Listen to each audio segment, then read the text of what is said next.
Okay, welcome everyone to Raising Exceptional. I'm Erin Sarles and I'm joined by my colleague Thomas Rowe.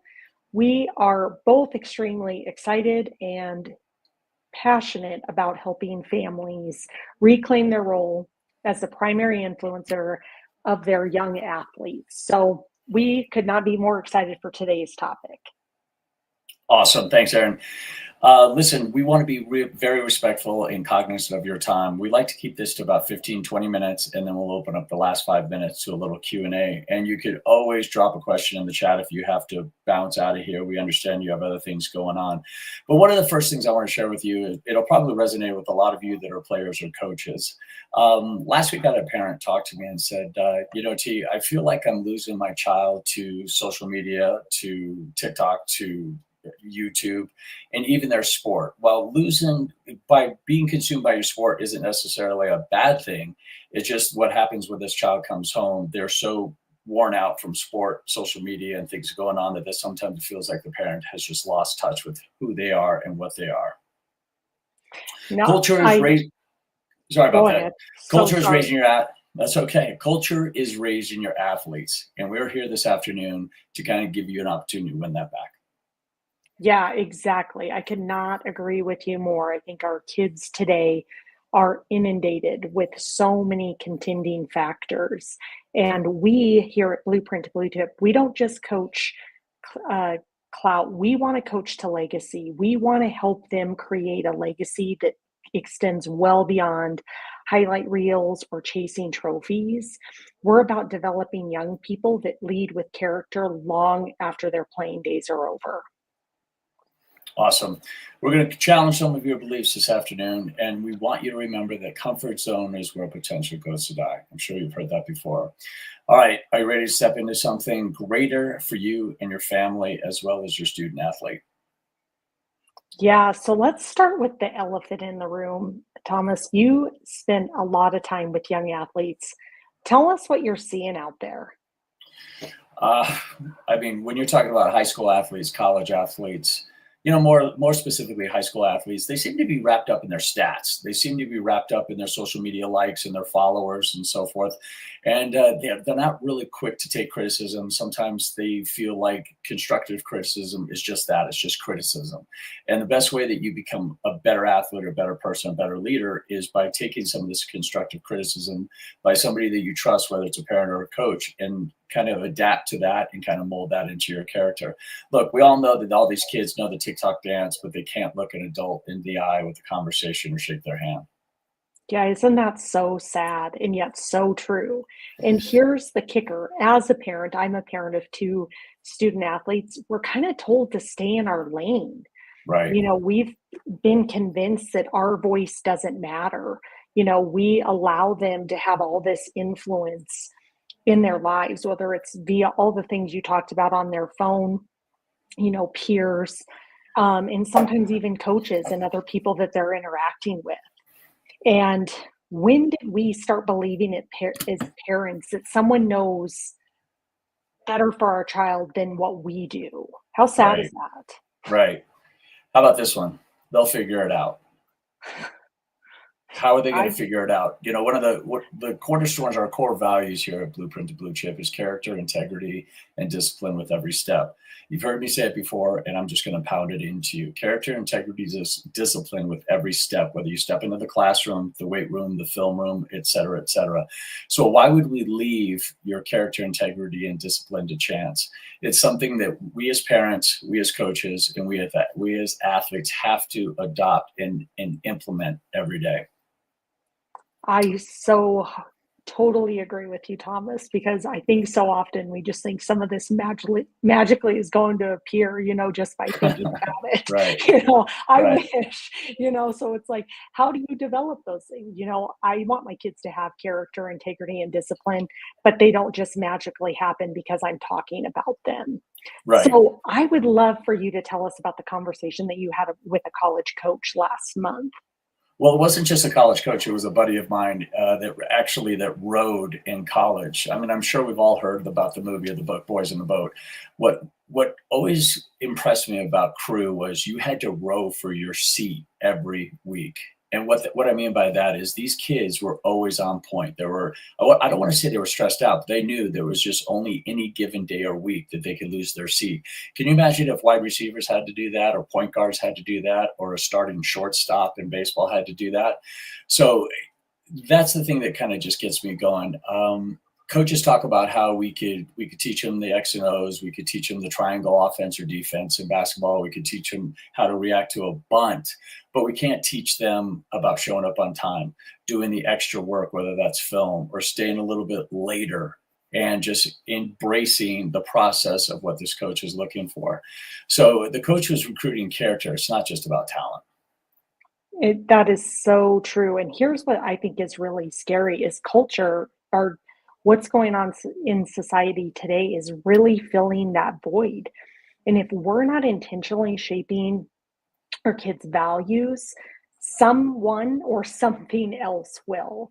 And No question. sometimes that something doesn't share our family values, or quite honestly, the long term vision that I have for my child, or even the long term vision that they have for themselves, but they don't have the foresight to understand the negative ramifications that could be having on them. No question. So I want to throw this question out. You don't have to hit the chat or anything. I just want you to take a minute to really think this through. Ask yourself this, take a minute, you can write it down. Who is really raising my athlete? So if you're a parent and you have a student athlete, who's raising them? One of the things that Aaron and I talk about when we talk to parents, we say, look, we understand that parents are busy. They have their career to attend to. They're trying to be a parent. They're trying to be a coworker. They're trying to be fill in the blank. But when we talk to parents, we also say, remember, at school, you have teachers that have their own agenda. What pronouns do we use? What flags do we have up in the classroom? What bathrooms do you feel comfortable using? Then we talk about social media. We understand that bullying is a rite of passage, but now you have bullying on social media. So there's two things. These kids have access to free porn, which is also incredibly disheartening. I won't even get into the stories about that one. And lastly, YouTube is a great resource for education, but what happens when they go down that rabbit hole? Shit, I've gone down the rabbit hole before, and before I know it, 30 minutes has gone by and I'm watching cats and horses or something like that. And then lastly, video games, first person shooter, Call of Duty, great game, but sometimes these kids can spend upwards of half hour, 45 minutes, an hour a day just being lost in one of those things. So I ask a parent, who's raising your child? Or worse, is a social media algorithm that is feeding the content into your child for keep them scrolling and growing and not growing?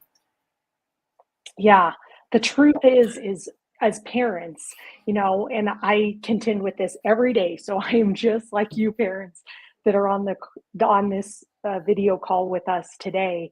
I have even struggled with this, like being conditioned to believe that being too involved means I'm being overbearing. You don't want to be the helicopter parent, and ultimately caring about their character development does not somehow make you one of those parents. And what I'm ultimately learning is that being intentional about raising a leader isn't helicopter parenting, it's legacy parenting. You are building the future of your family and the ripple effect that you have long beyond you're here in this world. So what are we teaching our kids? Right. Okay. So that's enough about the dumpster fire. We spent 10 minutes. We kind of hammered this home. Everyone knows about that. Let's get in the solution. We can talk about all the problem, but let's get into the solution. Aaron, walk us through the family framework pyramid. Yeah, so the framework is the foundation of everything we do. Think of it like building a house. You start with the strongest foundation and build up. The base level is faith and values. So, Thomas, why do we make this a non negotiable at Blueprint to Blue Chip? Everything will go to shit if you don't have a strong family or faith values, as far as I'm concerned. When it comes to faith, I'm a Christian. We could get into all the different religions. Let's start with Christianity, Islam, and Judaism. For me, I would love everyone to be a Christian, unrealistic. We just wanted you to know that faith is the leader. It's the foundation of who you are as a character, as a parent, as well as a student athlete, as a coach. From there, it's the base values that are non-negotiable. So in addition to the faith, you have just the family structure that's really important to make sure that what Aaron was touching on is make sure that there's conversation and communication going both ways.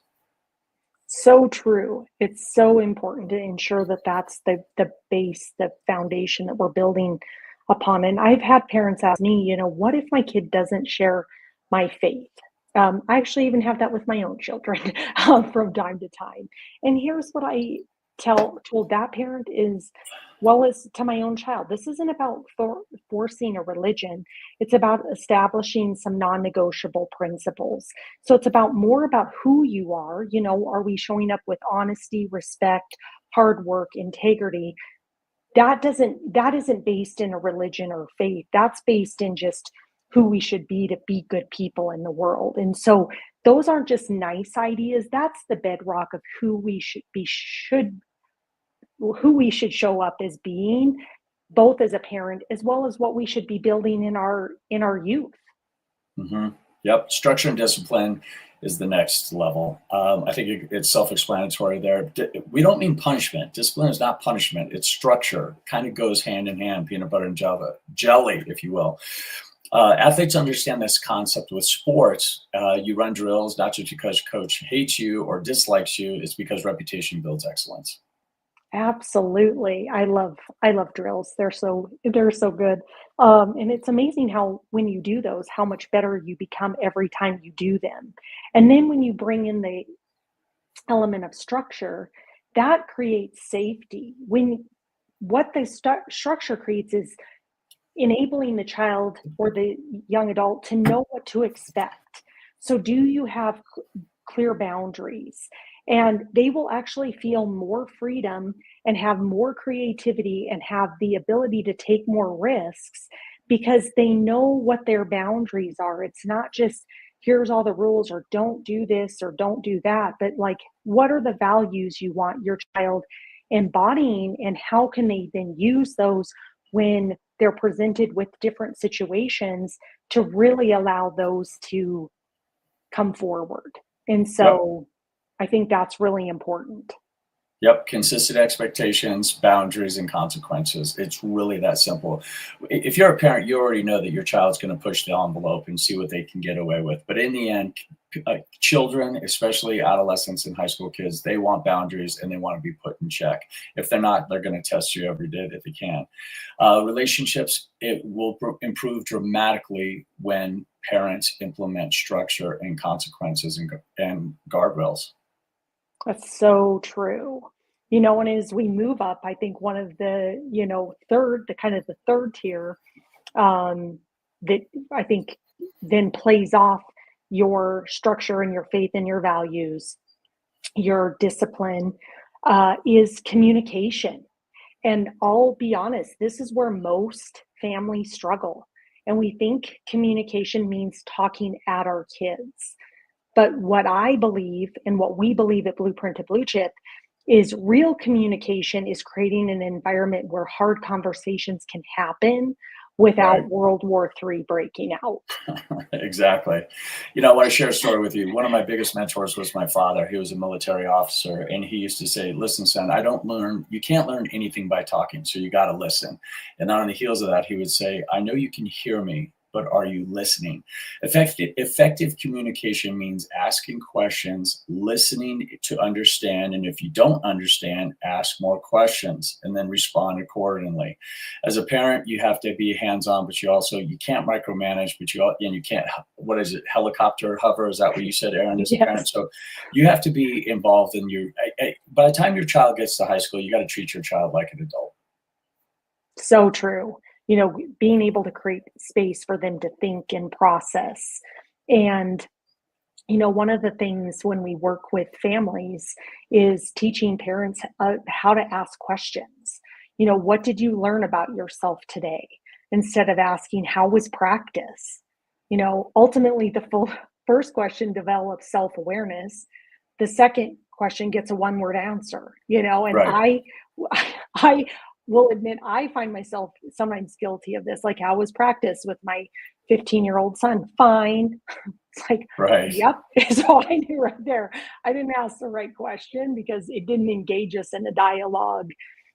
Because it's just a lot of times I think they want to shut it down and keep moving. Yep. Top of the pyramid is encouragement. We're not talking about participation trophies. I don't even know where that started, but I always remember first place got a trophy, second place got a ribbon. That's where character grows, is also in a loss, as well as you don't. What's the expression? You win some, you learn some, right? There's always an opportunity to learn something. And is your child choosing discipline over motivation? We know that motivation is fleeting. Discipline is structure that happens every day, whether you like it or not. It's worth celebrating when they choose discipline over motivation. I love that.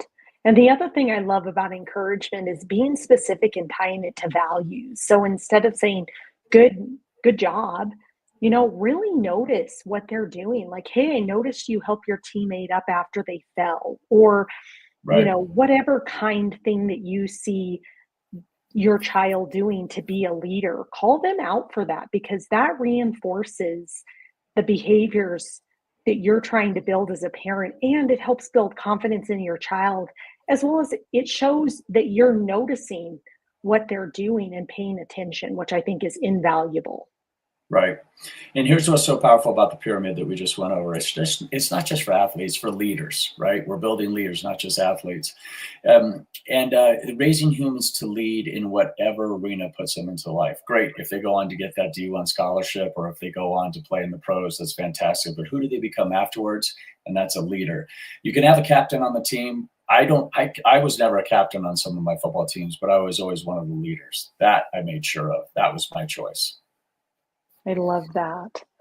Let's talk now. Let's shift into our how we approach parenting. So, Thomas, I'm just going to let you share them with law number one. Law number one is we're not just raising athletes, we're raising leaders. I already touched on that.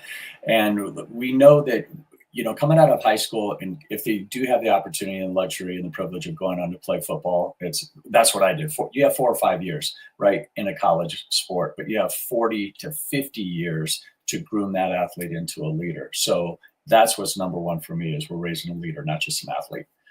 I love that. I had a mom tell me once, but my daughter is only 12. And I said, perfect. Leaders aren't born when they turn 18.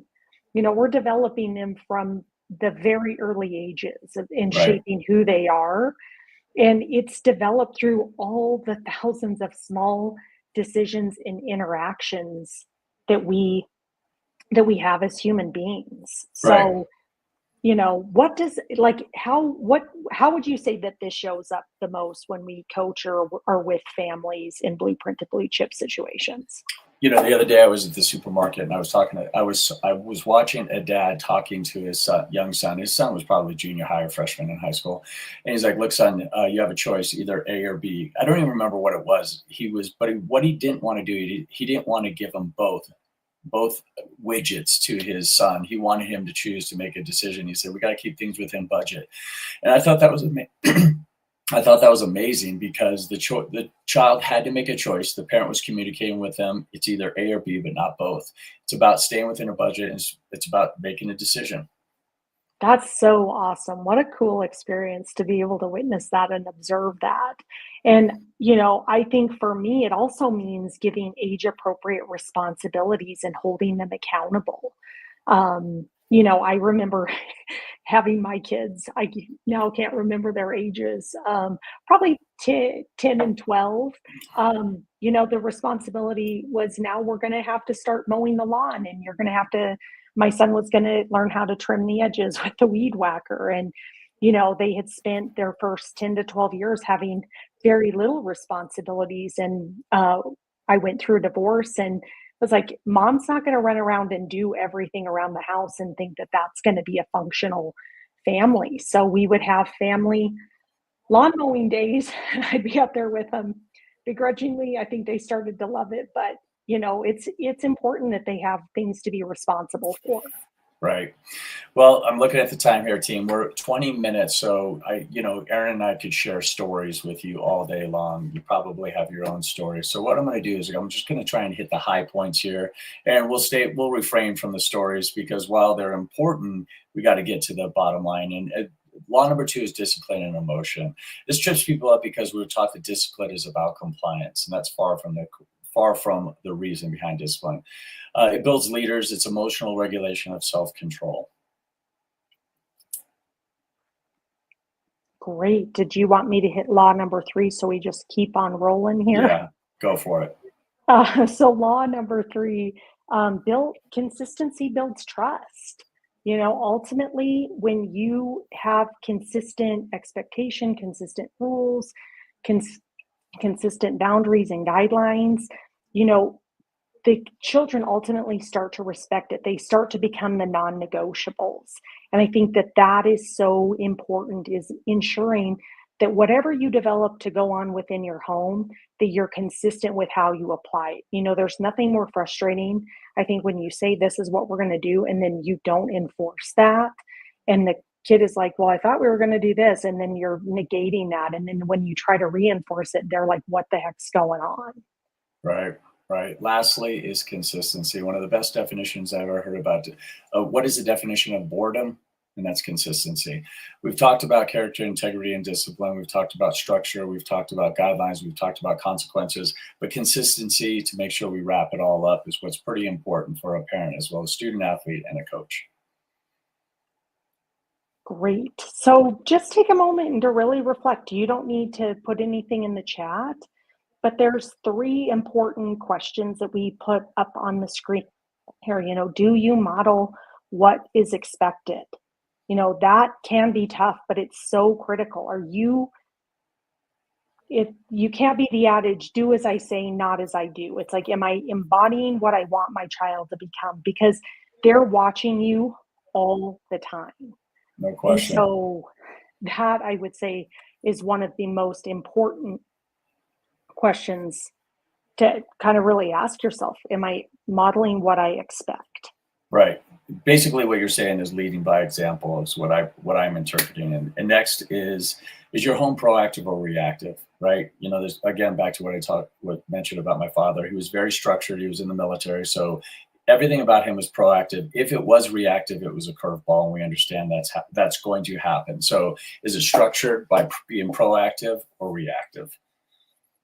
Well, and I think in structure, you can even deal with the unexpected if you have, this is how we're going to be handling things. Yes, life is always happening, but what are the values? What's our norms? How are we handling this? And what I've often found is when we have reactive situations is probably because of poor communication in my household. Yep. Last one is, this one's going to sting a little bit. When push comes to shove, um, is it about your student athlete's character or playing time? That one's really important because when we talk to parents, we sometimes wonder. They ask us about playing time, how important should it be, and really, what we want to do is structure around character. Yeah, I love that. And what I would just remind everybody is we don't have to be perfect. We're not here to be perfect parents. Your kids don't need perfect parents. They need intentional parents. They need parents who are willing to look into the mirror and admit when they fall short. There's nothing more powerful than when you own a mistake with your child and work through how are you going to improve and be better. No question. All right, team, I'm kind of wrapping things up here. We're at 24 minutes. I'm trying to be respectful of your time. And I got some questions coming through here. I'm sure that pretty much you got the gist of what we're trying to talk about here. Well, I want to jump in here real quick. Sorry that Sure. this has gone over. I'm super passionate as a parent, so we apologize for taking up more time, but we are so engaged in this topic and where we have so much change. There is a tool that was created to go along with this webinar called the Family Leadership Reset. Right. So we will be dropping that link in the chat so you can grab that. I will also send it out in an email, but it's a great tool to sit down and start to figure out within your household how to start to implement what we spoke about today. So if Right. you have any questions about it, please reach out. That's why we're here. We'd love to get you on a call to help you establish all these within your home. You know what, Aaron? Just take 30 seconds here. This is your brainchild. You put a lot of work into this. Tell us about what the 5-day reset is and what is day 1, 2, 3, 4, and 5? Yeah, so we offer a 5-day reset where we get to work with you and your family one-on-one. We ask for a $100 donation to a nonprofit that Thomas started in the name of his sister who battled mental health. And Thomas, you can talk about that before we wrap up. But day one is an assessment.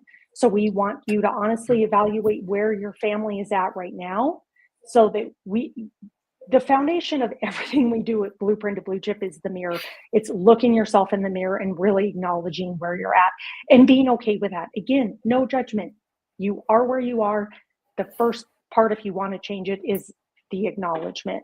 Day two, we're going to work on alignment. We're really going to clarify your family's values and what matters to your family, so everybody's on the same page. Day three is about architecture, how to design the structure and the tools that you need so that you create the life that you want inside your home. Day four is activation. So how do we bring it to life? And then day five is about accountability and how we continue to maintain what we've built in day one through day four. And again, we ask for a $100 donation, and you get to spend 5 hours with Thomas and I creating the blueprint for your home with your student athlete. Right on. Awesome. Yeah, I think that I'm just going to end it with one quick story. You know, I was raised Catholic, even though I said earlier I'm a Christian, I was raised Catholic. And then when I got married in a Catholic church, we had to go through a Catholic retreat weekend, couples retreat weekend. And I'll never forget the hard questions that we were asked and had to address them. What are deal breakers? What does finances look like, et cetera, et cetera. And that's exactly what the 5-day reset looks like. It has nothing to do with faith and religion. It's just what you as parents, what your expectations are of the children, so there are no surprises. Awesome. Erin, we got some questions here. Why don't you lead with one? One of the question is, what age do you guys work with athletes? And really, we primarily work with the freshman to high schooler. And then we also have different programs that are for college, as well as we work with professional athletes too. So we work with all age ranges because what we've found is every level needs it. We're very passionate really about all levels, but we're passionate about this level, because if we can get it right here, it sets the foundation for when they get into college. And if they make it to the pro level, they're set up for success there as well. Right. Here's a good one. What if my spouse isn't on board with this approach? That's obviously, this is going to sound sexist. That's a question from a woman. We'd love to have the moms on here.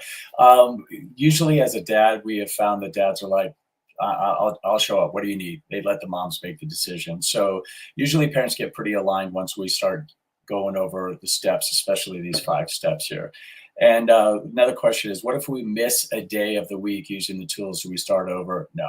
We're just going to kind of pick it up. And sometimes what we'll just do is make an abridged approach. So if you start with us on Monday and you miss Tuesday, life happens. We just kind of go over the Tuesday and Wednesday curriculum on Wednesday. Yep. And we're, when people ask, like, how much time does this take outside of the one hour coaching call that you get with us? Really we're asking for 3 to 5 minutes for daily leadership reflection. Awesome. Well, we got a handful of more questions here, but we know we're closing in on a half hour. You guys have been great. Thanks for being patient with us. Thanks for joining us. We have all these questions here. Again, you're more than welcome to DM those. Send them through the chat and we'll get you a question here the next day or two. I had a fantastic time. Erin, thank you so much for coordinating this and being the spearhead to this project. And if you have anything to add, go ahead and throw it in here. No, thanks for joining us, you guys. We'll have a different topic coming up soon. So again, reach out for any and all support. We're here.